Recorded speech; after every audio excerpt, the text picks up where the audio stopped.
This is Plant-Based Briefing. Tyson Foods investigation exposes myth of free-range chicken by Sophie Kevany at sentientmedia.org. And I'm Marian Erickson, and this is the Plant-Based Podcast where I curate, get permission, and narrate a variety of articles on plant-based and vegan living in about 10 minutes or less every weekday. And Sentient Media is one of the organizations that I have permission to read from. They're a nonprofit news organization that's changing the conversation around animal agriculture across the globe.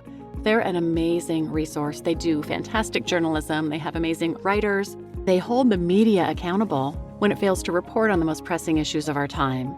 I highly recommend following them. And now let's get to today's Plant-Based Briefing. Tyson Foods investigation exposes myth of free-range chicken by Sophie Kevany at sentientmedia.org. It's been a bad few months for Tyson Foods. The company is slashing 10% of its workforce and shuttering 2 poultry plants. On top of that, share prices have plummeted.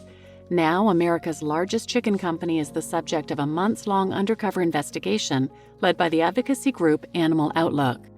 An undercover investigator recorded hours of video that appears to show animal abuse and rotting chicken and rat carcasses at a Tyson Foods supplier in Virginia.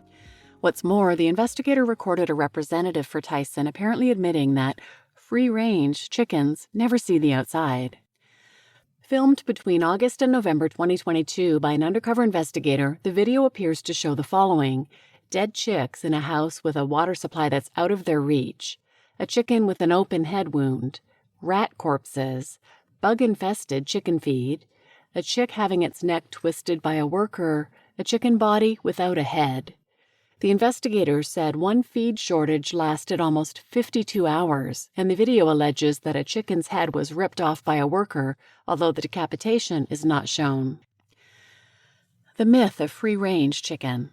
In 2018, Tyson acquired the Smart Chicken brand, which sells meat labeled as organic and free-range, raised without cages and with ample access to outdoor pastures, according to the Smart Chicken website. Yet in the video, the person identified as the farm manager by the NGO is heard to say, "And I don't see how they do the free-range chickens outside." In response, the person identified as the Tyson representative replies, "Those birds don't go outside, that is strictly for commercial purposes." She adds that breeder birds, rather than broiler or meat birds, are used for Tyson commercials because they're way prettier than the broilers. Tyson Foods' animal welfare record. The U.S. chicken industry kills around 7 billion chickens per year, and Tyson is an industry leader, killing 47 million chickens per week in 2022. On its website, Tyson says it has a moral and ethical obligation to conduct proper animal handling and that caring about animals is inherent to who we are as a company. The company further claims to have zero tolerance for animal abuse. In an email to Sentient Media, a spokesperson for Tyson Foods indicated the company has since parted ways with the Virginia supplier and that it had identified animal welfare practices at this farm that violated our policies and standards. The spokesperson went on to write that, since January 2023, no Tyson Foods birds have been placed on this farm, and the farmer no longer has a contract to grow for Tyson Foods. Yet, according to Animal Outlook, Tyson had worked with the farm for 7 years and knew about the poor conditions. Despite that, they sent 150,000 birds to endure immense suffering on the facility anyway. Tyson did not answer questions about how free-range its chickens are. Discussions in the video include one about effed up birds that don't move, and another where a worker blames Tyson for not delivering feed, and a fourth about fresh rat activity. In January 2022, 7 months before the video was filmed, Virginia's Environment Department warned poultry keepers that avian flu had been detected in wild birds and encouraged all poultry farmers to enhance their biosecurity. Yet, in another part of the video, a plastic tray that could be used to disinfect boots is seen to be empty. The video's release follows news earlier this month of steep second-quarter losses at Tyson and a cut in sales forecasts due to a reported slowdown in consumer demand. Tyson Foods shares dropped 16% in value following the announcements, hitting a 3-year low. News of the company's business difficulties were preceded by more shocking headlines in November last year, as Tyson's chief financial officer and the son of the company's chairman, John R. Tyson, was arrested for drunkenly entering a woman's house.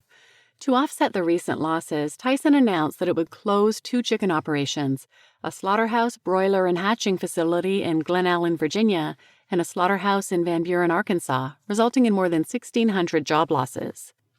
In an interview with Sentient Media, the owner of the chicken farm, Amir Saeed, confirmed he had worked with Tyson for 7 years, that the farm held a total of about 150,000 chickens, and said Tyson had complained about the farm's management. Asked how often he visited the farm, Saeed said about once a week. Saeed would not comment on the abuses shown in the video, but said 73 farms in the area, including his, were shuttered as part of Tyson's Glen Allen area shutdown. Although Saeed's farm closed 2 months earlier than Tyson's May 12th deadline, he said the early closure was because he had no chicks rather than abuse allegations. Responding to the food and water shortage allegations, Saeed said there was never a water issue, and that although Tyson might be delayed with feed, there was never a complete food shortage. Asked about the future, Saeed said he and other chicken farmers in the area would explore suing Tyson if there's something legitimate to sue them for. A lot of people are going after Tyson because they lost their livelihood. That's what happened for at least 73 families, he said. All the local people are impacted. Animal Outlook has previously documented cruelty at Tyson contracted facilities in Virginia in 2016 and 2017. In an email, the NGO said its new investigation shows that conditions and practices at the Tyson facility rise to the level of criminal animal cruelty, and that it is seeking charges against a number of potential defendants, including Tyson and the farm's owner and manager. The videos speak for themselves, said Cheryl Leahy, Animal Outlook's director. The day-to-day suffering of these birds is palpable, she said, but Tyson delivered birds year after year, leaving no doubt that cruelty in animal agriculture is not limited to isolated incidents. It's systemic. We can't have a legal system that works if billion-dollar companies can profit from systemic cruelty and operate outside the law. Tyson's email added that it was disturbed by what we saw in the video, and that although it does not own this farm and the workers involved are not our employees, we expect the farmers who contract with us to meet or exceed Tyson Foods' expectations for animal welfare, comply with applicable federal, state, and local laws, and treat animals with appropriate care.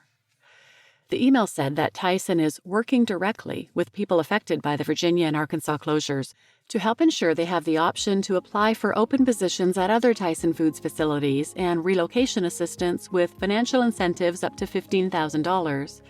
For those who choose not to relocate, Tyson said it had made resources available to help them in their local community, including coordinating a job fair with more than 73 potential employers and businesses where 250 team members found employment. You just listened to Tyson Foods' investigation exposes myth of free-range chicken by Sophie Kevany at sentientmedia.org, and I'm your host, Marian Erickson.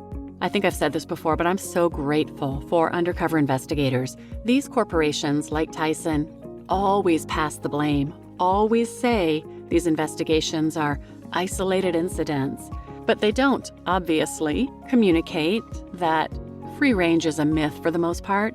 These chickens live crammed by the tens of thousands in dark sheds, not seeing the light of day. They're not able to live in their normal family structures. They're bred to grow so large they can't even stand up, and then they can be killed at just 42 days old so people can eat their flesh. None of this can possibly be truly humane.